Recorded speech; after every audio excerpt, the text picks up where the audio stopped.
So, practicing yoga is healing in many ways, as it does kind of give the body a set of exercises and moves the body to release tension, to release embodied emotions, to stretch out muscles, to unblock stagnant energies, and to stimulate digestion. So these are all parts of how the yogic asana, which is the exercise branch of yoga, can really help with your digestion.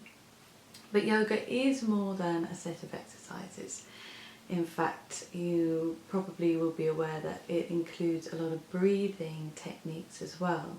And often the breathing is twinned with the exercises, but not always. Sometimes breathing on its own is sufficient for your yoga practice.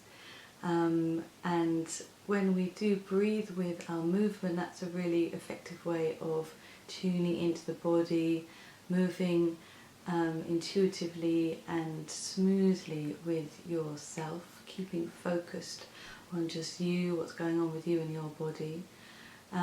As well as enhancing the movement, the kind of effectiveness, efficacy, one of those words, of the movement. So this is all very positive stuff, obviously. But then the breathing on its own, there are many various techniques you can do. Yes, so this can be done just on its own. So if you're feeling tired or lethargic and you just want something really simple, even if you're lying in bed, not feeling great, breathing is always there for you. And breathing is also really connected to the gut-brain axis as well via the vagus nerve. As I mentioned before, the vagus nerve connects the central nervous system, governed by the brain and spinal cord, to the enteric nervous system in the gut. It also has branches into the heart and lungs. So as you can imagine, kind of harnessing the breath can actually start to influence the gut and the brain as well. So you may have noticed nice deep breaths kind of keep you nice and calm. There is another video on Adham Pranayama, which is one of my favourites for really relaxing the vagus nerve or stimulating the vagus nerve to bring you into relaxation. It's too complicated, isn't it? Anyway, so it's also good to note that yoga is also meditation, that even when you start practicing using the physical techniques, you start to be able to mentally feel some space, feel some meditation happening, and this is kind of the yogic path towards releasing the mind of too much, monkey business. So yes, it's all of these things and more, as you'll find out when you practice, and all of these things can really help with settling the digestive system via the nervous system, but also by stimulating, unblocking energies, and this all helps get us into rest and digest mode.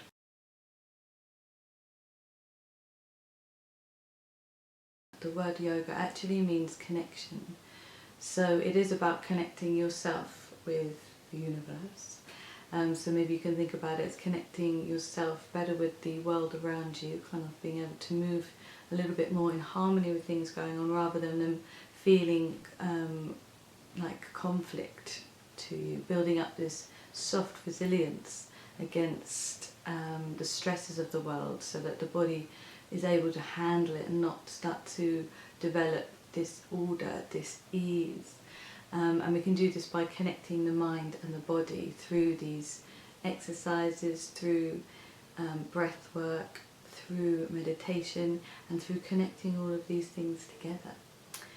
And it really is not that complicated, it's really not that difficult, and there are many, many ways of doing this. And this is why my gut health specific course offers such a range of different practices that you can explore, really. And this is why I want you to become your own gut healing guru, is because you can pick and choose these techniques to suit however you're feeling. So some people may go from constipation and diarrhea with their IBS symptoms, so may sometimes want a more cooling practice. and then sometimes a more heating practice.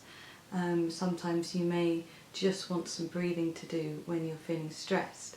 Sometimes you need to release some adrenaline and pent up kind of stress hormones from the body, and then the movement's really great with this, especially moving with the breath, kind of releasing all that crap that you no longer need.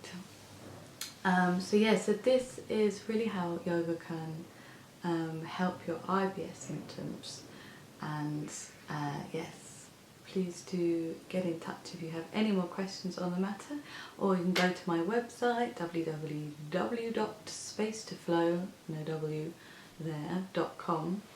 Find it in the notes because it's much simpler to read it probably. And you can buy the video course, which is made of 4 parts, and it is all about exploring different layers, different levels, different kind of techniques and technologies that really suit you. So don't be afraid of yoga. Don't think, oh, I can't do yoga, I'm not flexible enough. I never want to hear that phrase again. And just remember that it's just about connection, connecting you with your body, connecting your gut and your brain, connecting you with your world, and connecting yourself with the universe, and all of these beautiful things.